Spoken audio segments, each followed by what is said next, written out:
اللهم صل على سيدنا محمد يا رب صل وسلم دائما ابدا على حبيبي. سورہ کہف میں ہم نے موسیٰ علیہ السلام سے متعلق ایک اور دلچسپ واقعہ پڑھا تھا، تو اس کو آج میں انشاءاللہ بیان کروں گا. سورہ کہف کا نام تو سنا ہے نا، حدیث میں اس کی بڑی فضیلت بھی ہے. ایک کام آپ لوگ ضرور کریں کہ دیکھو، جو حافظ قرآن نہیں ہے نا، وہ کچھ متعین صورتیں ضرور یاد کریں قرآن مجید کی. ٹھیک ہے، پورا قرآن حفظ نہیں ہوتا، کچھ متعین صورتیں ہیں، جیسے سورہ یاسین ہے، سورہ ملک ہے. سورہ ملک کی تو بڑی فضیلت ہے. اسی طرح سورہ کہف ہے، یہ بھی زبانی یاد کریں. سورہ سجدہ ہے، یہ بھی زبانی یاد کریں. اور 30واں پارہ بھی مکمل زبانی اور 29واں بھی مکمل زبانی ہے. یہ 2 پارے ہر ایک کو حفظ ہونے چاہیے. 29واں اور کیونکہ نمازوں میں پڑھے جاتے ہیں. 29واں 30واں مکمل یاد کر لیں، سورہ یاسین یاد کر لیں، سورہ ملک یاد کر لیں، اور سورہ کہف یاد کر لیں، سورہ سجدہ یاد کر لیں. سمجھ رہے ہیں؟ سورہ واقعہ یاد کر لیں، سورہ رحمان بھی یاد کر لیں. اگر سورہ رحمان یاد کرنا ذرا مشکل ہے، سورہ واقعہ یاد کر لیں. تو یہ چند صورتیں آپ یاد کریں گے نا، تو اس کا فائدہ کیا ہوگا کہ تہجد میں آپ لمبی نماز پڑھ سکتے ہیں. دیکھو، سورہ کہف جمعے کے دن فضیلت ہے نا، تو وہ جمعے کی رات کو تہجد میں پڑھ لو سورہ کہف، تو فضیلت بھی حاصل ہو جائے گی اور نماز کا ثواب بھی مل جائے گا. تو جن لوگوں کو قرآن کا حصہ یاد نہیں ہوتا، وہ تہجد لمبی رکعتیں پڑھ ہی نہیں سکتے. وہ علم طرح سے بس پڑھتے رہیں گے، رکوع کریں گے پھر اٹھیں گے. تو وہ تہجد میں جو ہے نا، کچھ اپنا سینے میں اتنا قرآن محفوظ رکھنا چاہیے تاکہ کبھی انسان کی طبیعت میں نشاط ہوتا ہے، وہ لمبی نماز پڑھنا چاہتا ہے تو پڑھ سکے. وہ سمجھ رہے ہیں؟ 30واں پارہ ہے، ایک پارہ تہجد میں پڑھ لیں مکمل 30واں پارہ. تو یہ تھوڑا تھوڑا روزانہ قرآن مجید یاد کیا کریں. کیا ہو گیا بھائی؟ روزانہ آج سے عزم کریں کہ ہم روزانہ قرآن کا بے شک کچھ نہیں 4 لائنیں زبانی یاد کر لیں گے. ایک صفحے 15 لائنوں والا قرآن لے لیں، کیونکہ زیادہ تر حافظ میں نے دیکھے 15 لائنوں کے ایک ہی ہمیشہ یاد. جب بھی قرآن حفظ کرنا ہے نا، تو ایک ہی جیسے قرآن سے حفظ کرنا ہے، ورنہ بہت کنفیوز ہو جائیں گے. بھائی قرآن جو چھپتے ہیں نا، ان میں کچھ 15 لائنوں والے ہوتے ہیں، کچھ 16 لائنوں والے ہوتے ہیں. کوئی سورت 15 لائنوں سے یاد کر لی، کوئی 16 سے، بہت کنفیوز ہو جائیں گے. پوری زندگی ایک جیسے قرآن سے ہی پھر پڑھا جاتا ہے. تو آج سے یہ ہمت کر لیں، جتنے لوگ فیس بک پہ بھی سن رہے ہیں، نیٹ پہ بھی سنیں گے، آپ لوگ بھی جو موجود ہیں، روزانہ قرآن کی 3-4 لائنیں زبانی یاد کرنی ہیں ان متعین صورتوں کی. 3-4 زیادہ بوجھ نہ ڈالیں اپنے اوپر، ورنہ مایوسی ہو جاتی ہے. تو اس میں بڑی برکت ہوگی. 1-2 سال میں بہت ساری صورتیں یاد ہو چکی ہوں گی. میں نے جو قرآن مجید حفظ کیا ہے نا، تو میرا حفظ کرنے کا شروع میں ارادہ نہیں تھا، میرے پاس ٹائم ہی نہیں تھا. اللہ تعالیٰ میرے بڑے بھائی کو جزائے خیر دیں، وہ حافظ قرآن ہیں. ہم نے کسی الگ سے قاری سے نہیں پڑھا، اپنے بڑے بھائی سے ہی پڑھا ہے. تو وہ ہمیں روزانہ سب بہن بھائیوں کو لے کے صبح صبح بیٹھ جاتے تھے فجر کے بعد، اور ہمیں انہوں نے پڑھانا. قاعدہ تو میرے والد صاحب نے پڑھا دیا تھا، نورانی قاعدہ، اور کچھ دعائیں یاد کرا لیں. باقی بڑے بھائی نے پھر قرآن پڑھانا شروع کیا. تو جب میرا قرآن ختم ہوا تو انہوں نے کہا کہ اب کچھ صورتیں یاد کر لو. تو مجھے سورہ کہف یاد کرا دی. تھوڑی صبح بیٹھتے تھے 15 منٹ 20 منٹ آدھا گھنٹہ روزانہ، باقی پھر اسکول جانا ہے، باقی کام ہوتا، بس روزانہ اتنی دیر بٹھاتے تھے. تو وہ روز تھوڑی تھوڑی صورتیں یاد کر کے بہت ساری صورتیں یاد ہو گئیں. تو پھر مجھے حفظ کرنے کا شوق پیدا ہو گیا کہ یار جب اتنی ہو گئی تو پورا یاد کرو قرآن. تو میں نے بہت تھوڑے سے عرصے میں طلب علمی کے دوران الحمدللہ حفظ مکمل کیا ہے، پڑھائی کے دوران. تو ایک دفعہ ذوق پیدا ہو جائے گا نا، تو پھر خود مزہ آئے گا، خود لطف آئے گا اس میں. تو سورہ کہف بھی مشہور صورت ہے جو پڑھی جاتی ہے. نبی صلی اللہ علیہ وسلم نے فرمایا جو سورہ کہف کی جمعے کو تلاوت کرے گا، جمعے کی رات کو بھی کر سکتے ہیں تلاوت، ایک روایت میں جمعے کی رات کا بھی تذکرہ ہے، تو آپ نے فرمایا کہ وہ دجال کے فتنے سے محفوظ رہے گا. کہف عربی میں کہتے ہیں غار کو. اس میں 2 بلکہ 3 واقعات ہیں، 2 تو بڑے ہی دلچسپ ہیں. پچھلی قوموں میں چند نوجوان تھے جو ایمان لے کر آئے. جو کیا کیا انہوں نے؟ لیکن جس ملک میں وہ رہتے تھے وہاں کا بادشاہ بڑا ظالم تھا, وہ ایمان والوں کو زندہ رہنے نہیں دیتا تھا. تو ان نوجوانوں نے مل کے یہ کہا کہ ہم یہاں رہ کر اپنے ایمان کی حفاظت نہیں کر سکتے, ایمان ظاہر کریں گے یہ ہمیں مار دیں گے, تو ہم اس ملک کو چھوڑ کر کہیں نکلتے ہیں. یہ بڑی قربانی ہوتی ہے اپنا ملک چھوڑ دینا اللہ کے لیے. ہمیں چھوڑنے کی ضرورت اس لیے نہیں ہے کہ ہم چھوڑ کے جائیں گے کہاں, یہ بڑا مسئلہ ہے نا. تو ہم یہیں رہ کے دین پر عمل کریں, اور الحمدللہ اللہ کا شکر ہے اتنا ہے کہ جو کرنا چاہے تو عمل کر سکتا ہے. تو انہوں نے کہا کہ اب ہم کیا کرتے ہیں, یہاں سے نکلتے ہیں. اب اللہ نے دیکھو ان کے ساتھ کیسی رحمت کا معاملہ کیا. اصل میں یہود و نصارہ اس واقعے کو جانتے تھے, تو وہ نبی کی نبوت کا امتحان لینے کے لیے انہوں نے نبی سے یہ واقعہ پوچھا کہ اصحاب کہف کا کیا واقعہ ہے. یہود و نصارہ تو جانتے تھے, ان کی آسمانی کتابوں میں بھی تھا, تاریخ سے بھی نقل ہوتا چلا آ رہا تھا نا, بڑا دلچسپ واقعہ تھا. تو یہ چیزیں تو پھر سینہ بسینہ نقل ہوتی ہیں. لیکن یہ واقعات مشہور تھے مدینہ میں جہاں یہود و نصارہ رہتے تھے. اہل مکہ کو ان چیزوں کا علم نہیں تھا. تو انہوں نے نبی کا امتحان لینے کے لیے پوچھا کہ اصحاب کہف کا کیا واقعہ ہے. تو اس پر اللہ تعالیٰ نے سورہ کہف نازل کی اور بتایا انہم فتیۃ آمنوا بربہم, چند نوجوان تھے جو اپنے رب پر ایمان لائے. اکثر توبہ کی توفیق جوانی میں ملتی ہے, چاہے گناہوں سے توبہ کرنی ہو یا کفر سے توبہ کرنی ہو. میں نے بوڑھوں کو بہت کم دیکھا اسلام قبول کرتے ہوئے, بلکہ دیکھا ہی نہیں. جتنے میں نے غیر مسلمان ہوتے ہوئے اپنی زندگی میں دیکھے ہیں وہ سب کیا ہوتے ہیں؟ جوان, حالانکہ اس وقت مزے اڑانے کی عمر ہوتی ہے. تو پتہ یہ چلتا ہے کہ جوانی میں توبہ آسان ہے, بڑھاپے میں توبہ مشکل. کیوں؟ جوانی میں جیسے گناہوں کا جوش ہوتا ہے تو گناہ سے بچنے کا جذبہ بھی جوانی میں ہی پیدا ہوتا ہے, کیونکہ جوش کا ہونا ضروری ہے گناہ کے لیے بھی اور توبہ کے لیے بھی. کیا ہو گیا بھائی ایک آگ بھڑکتی ہو نا جسم میں, گناہ کی بھی آگ بھڑکتی ہے اور گناہ سے توبہ کے لیے بھی جذبہ چاہیے. بڑھاپے میں جذبات کیا ہو جاتے ہیں؟ ٹھنڈے. نہ گناہ کا وہ جذبہ رہتا ہے اور نہ گناہ سے توبہ کا وہ جذبہ رہتا ہے, لہذا نیوٹرل ہو جاتا ہے. بس جس حال میں جوانی گزاری اسی میں رہتا ہے. کہتا ہے چھوڑو اب کیا توبہ کرنی, بس آرام سے مجھے زندگی گزارنے دو, مرنے دو آرام سے, چاہے وہ کافر ہو یا گناہ گار ہو. اس لیے یہ نہیں کہ بڑھاپے میں توبہ قبول نہیں ہے, قبول تو بڑھاپے میں بھی ہے, مگر بڑھاپے میں توبہ کی توفیق ملتی نہیں ہے. تو اس لیے جوانی میں ہی توبہ کر لو, اور اسی سال کر لو, اور اسی رمضان میں کر لو, اور اسی اعتکاف میں کر لو, اور ابھی کر لو. شیطان کہے گا کل عید کے بعد کروں گا, پہلے 2-4 فلمیں دیکھوں گا عید کے بعد جو نئی ریلیز ہوں گی ہیں, اور پھر جو ساری مستیاں اپنی پوری کروں گا, نکالوں گا, مزے اڑاؤں گا, پھر کیا کروں گا؟ تسلی سے آخر میں توبہ کر لوں گا.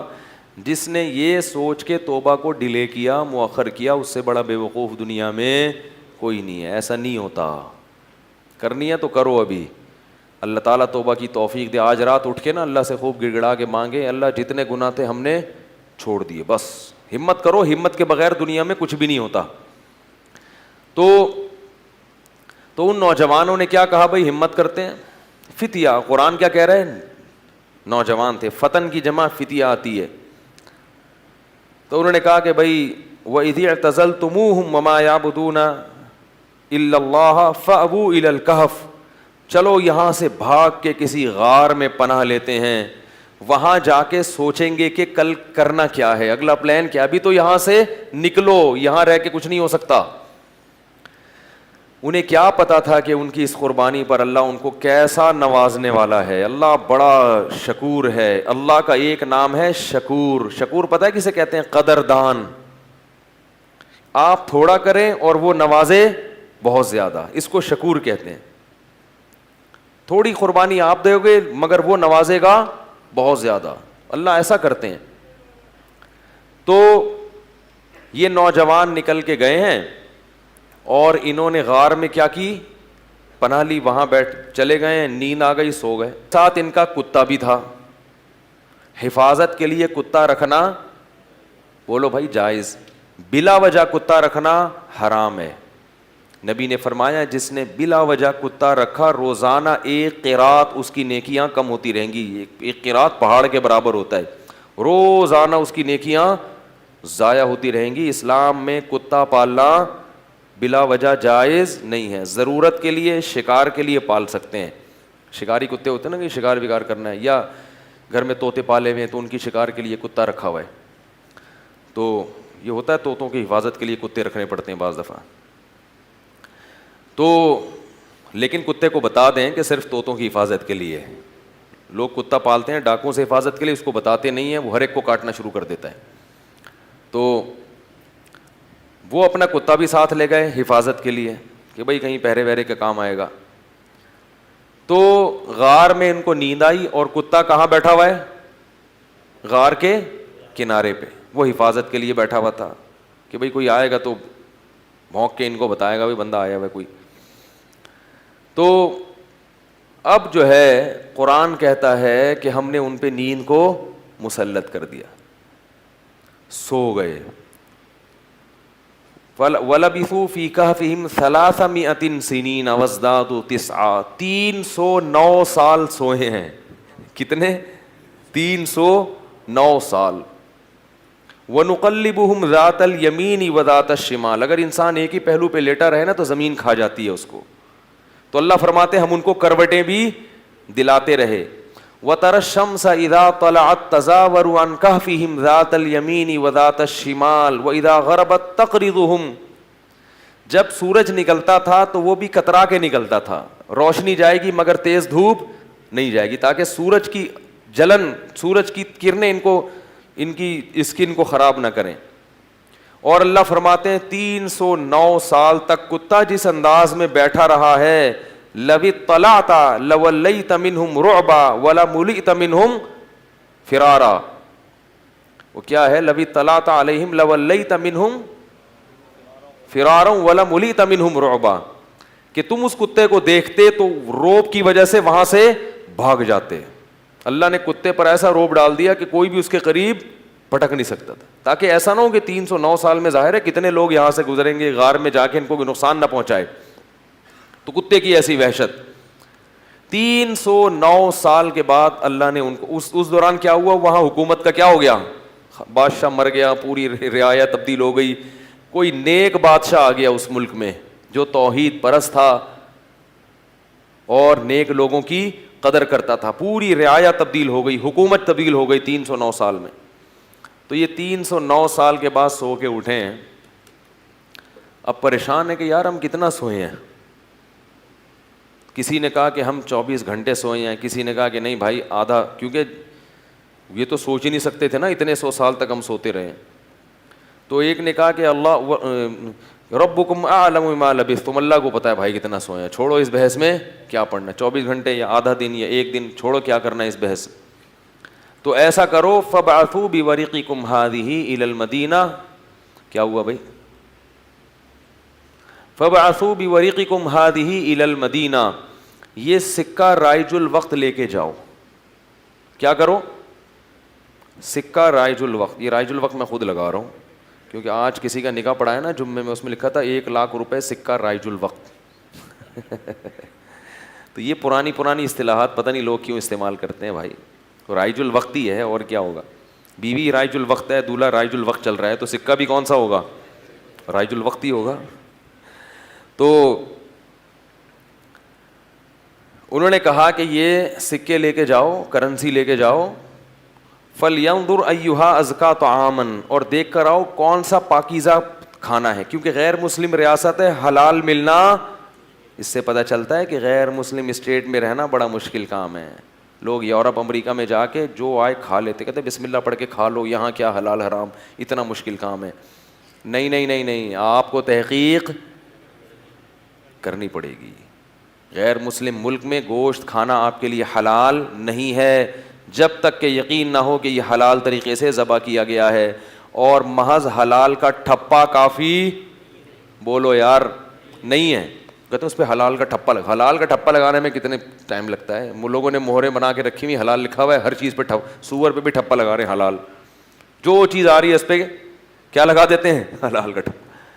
جو بھی ان ملکوں میں رہتے ہیں ان کی ذمہ داری ہے کہ چکن کھا رہے ہیں, بکرا کھا رہے ہیں, جا کے پہلے تحقیق کریں کہ اس کمپنی میں حلال ہے بھی یا نہیں ہے. مشینی ذبیحہ ہماری تحقیق میں حلال نہیں ہے. قرآن میں صاف ہے کہ جس جانور پر اللہ کا نام نہ لیا جائے اسے کھانا جائز نہیں ہے. اور نام لینے کا مطلب انسان نے نام نہ لیا ہو, مشین کا نام لینا کافی, ہاں مراد یہ کہ انسان اس پہ نام لے.